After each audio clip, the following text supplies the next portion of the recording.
What's up, everybody? Welcome back to Worship Experience with Andre and Tishani. We're here today. We have another video for you guys, and we're here to talk about our testimony.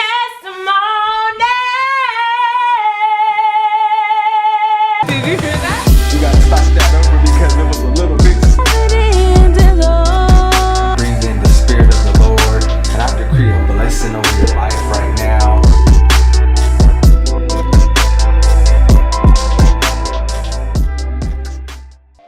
You ready? Let's get it. So I would like to start by explaining our church background. For me, I didn't have much of a church background. My father was Catholic. He didn't really practice very much, so I really didn't even know what the Catholic faith was about. I would go to church every Easter Sunday, but I really didn't get much from it because they weren't really talking my language. They were talking predominantly Spanish, so I really didn't get a full understanding of what that faith or religion was about. But he would have different religious things around the house, like pictures of Jesus or like a cross or something. So that would give me a sense of God. And as a child, I always knew that there was a God. I always knew that there was something more than what we could see with our physical eyes. And I would have dreams about God. And I remember I had a dream about God being mad at me one night, and I woke up in the morning and I was, scared, but I wasn't scared to the point where I didn't want to go to church. I wanted to go to church. That's where I wanted to be because I wanted to understand what was that dream about and why would God be mad at me. So that just, started my journey, and I continued to be curious. I would find myself praying and repenting when I did something that was wrong. So I didn't know for myself the specifics about God, but I knew that there was a God. I knew that there was something more. And when I met my wife, her father was a pastor, and when he started to tell me about the Bible and who Jesus was and who Jesus is now, it kind of connected the dots for me. So that really began where my church background started at that point. But as a child, I didn't have too much of a church foundation. So for me, I grew up going to church. My grandma was a pastor, and she had a church in South Central LA that we would go to pretty much every Sunday. And I learned how to pray there. I learned how to worship there. I learned, about the Lord. When I was a kid, I can remember sitting in the back of the church and feeling the presence of God come over me and just crying. So that was like my first experience with God. And then throughout that time, I went to church, grew up pretty much in church until I was 18. And then after 18, I kind of went on my own way, did my own thing until now. My cousins, my aunts, my aunts, my uncles on my dad's side, we all pretty much grew up in church. And I always had a relationship with God. I always knew God and had a knowledge of him. But I just wasn't always living, the right way. Yeah. So when I met my wife, that's when I really got to understand who Jesus was, because her father, he opened up the Bible one day when I was at their house visiting, and he just started talking about, God and Jesus, and just really giving me the scriptures. And at that moment, at 18 years old, it finally clicked.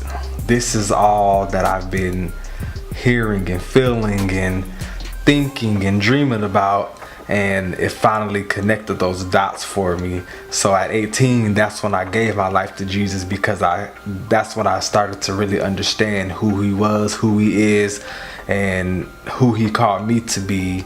And I gave my life to him because it just gave me a freedom. It gave me a sense of purpose. It gave me an understanding that all the things that I encountered as a child were not just a fantasy, or it wasn't just me thinking of those things, but it was like a confirmation for me. It was God saying that I've been speaking to you your whole life, but you didn't know it was me. Now you do. And once he revealed himself to me like that, I was like, okay, I believe. I gave my heart to him, and I started to separate myself from certain people, even family members that were not a good influence, and some, the people that weren't leading me to do what God has called me to do, or to be who God created mankind to be. Me and my wife started fasting and started praying. We fasted for 3 days with no food, no water. We just were praying. We pretty much locked in a room, was reading the Bible, and just building our relationship with God, because we had a hunger and a desire to just know him more. I think we were both 18 at that time. We were both 18. I remember that time. It was crazy because it was when both of our parents were going through the process of losing their homes. My parents were actually going through a divorce at that time, and I think we felt a sense of hopelessness a little bit. I think we felt a sense of, we really didn't know what our future was, and we clinged on to God as this was going to be our future. That was going to be our life. Now that I think back on it, and I remember in that time when we were fasting, like I said, my parents were going through a divorce. My dad was at home. It was only me and my little sister and Andre at the time. I remember my dad didn't have barely any money. No one had a job in the house. The lights, the water was on by a miracle. And I remember that, as we started to get closer to God, as we started praying, we didn't have any food in my house. There was no food in my house. Like I said, we barely had electricity. We barely had water. We barely had a roof over our head, because my dad was going through the process of losing his house. And I remember that people just started to bring us food. Every single day. I think it was it wasn't every day, I'm being dramatic. It was probably every 2 or 3 days people was bringing us food. We had no government assistance. We had nothing. My dad, I think at the time, he was kind of going through a breakdown, and so we were kind of trying to figure things out on our own. People were coming to the house, bringing us food, I remember someone bring us sausage patties from McDonald's, like a whole box. We ate pork sausages for days. Through us fasting for those 3 days and really getting to know God, just things started to happen around us. The Lord was showing us that he was in the midst of the thing. Even though everything around us looked crazy, it looked like we're going to get put out, it looked like we're going to be on the streets, he was still providing for us. And I think that was like our first encounter together of really seeing the Lord's goodness and his mercy, and how he was real. Because these were church people bringing us stuff. Even it was some church people, hey, just give your dad this $40, give your dad this $50. Like, that's when we first really experienced God in a real way, And after experiencing all those things, we were still dealing with things on our own. We were trying to figure out who we were. We were only 18 years old, and we were dealing with all these things, parents losing their homes, and basically us having to live out on our own, trying to find a place to stay and all that stuff once the foreclosures and everything went through. And there was really nowhere for us to go, so we had to figure it out.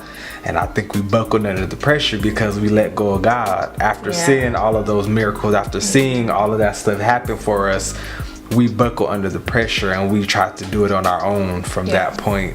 And so we leaned on substances like smoking and drinking and partying, and doing all of those things externally to trying to fill the voids that we had internally. And we did that for a couple years. And off and on we would go to church, and we would say that to ourselves. we would have those conversations like, let's go to church, let's get our life together. And we would do it for a while, and then we'll get hooked back up with our friends and our family members that were smoking and drinking and doing those things still, and we would fall right back into the trap, and we would let go of God, and we would get back to doing that again. And we went through that for a couple years. A straight cycle. It was a battle. Circle of just, okay, Lord, we want to serve you. Okay, Lord, no, we want to party. We're young. Okay, Lord, we want to serve you. It just going in circles, and all through those circles, I feel like it was stuff, it was the real issues were not being dealt with, you know.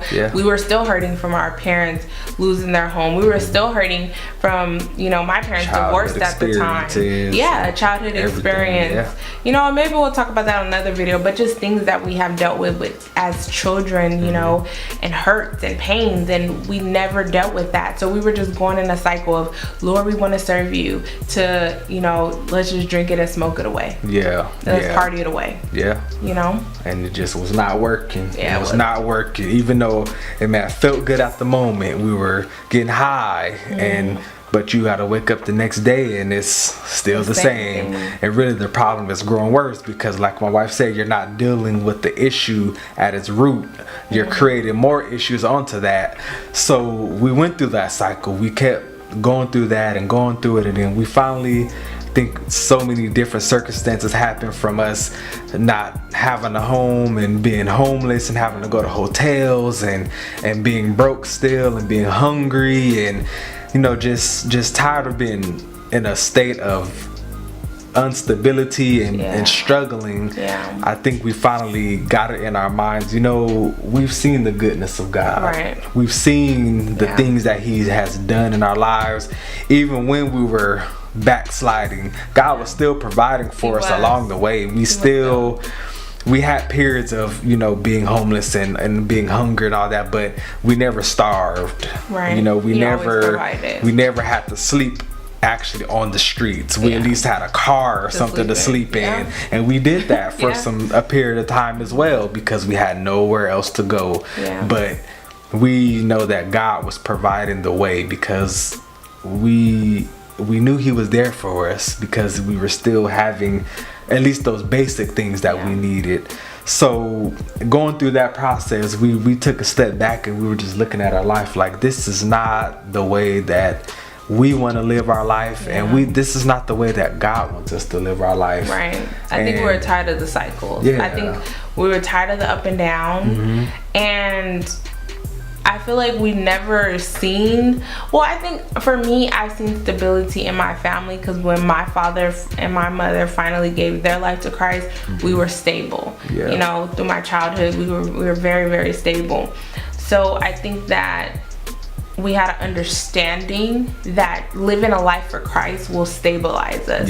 We had an understanding that if we lived a life for Christ, that we would have more than enough. You know, we would have everything that we need. We had that understanding somewhere in the back of our conscience. And I think that we made that decision that we were gonna give our life to Christ for real this time. For sure. And we did that. We made up our minds. That's where it started. It starts in our minds. We took a step back and we were like, no, we're not gonna live like this no more. It was too much. It was so much going on. It was way too much. And we were only 20 years old. So we went through a period of 2 years, I would say 2 or 3 years of really struggling, like from the age of 18 and the age of 2021, and having to be on our own and having to figure things out. And I think that is really tough for young people to try to figure out on their own. Not having a mentor or anything positive to look at to say, this is my goal. We didn't have that, but what we did have is those past experiences that we spoke about in Jesus that we reflected on. It was like, if we can go back to that, we can give our all to him, our life will be changed forever. Next time on Worship Experience. And it was crazy. It was probably like 12 of us in a 1-bedroom apartment. It was crazy. So, you know, our car was wrecked. We needed to leave the place that we were living at. And we were getting frustrated, we were getting angry.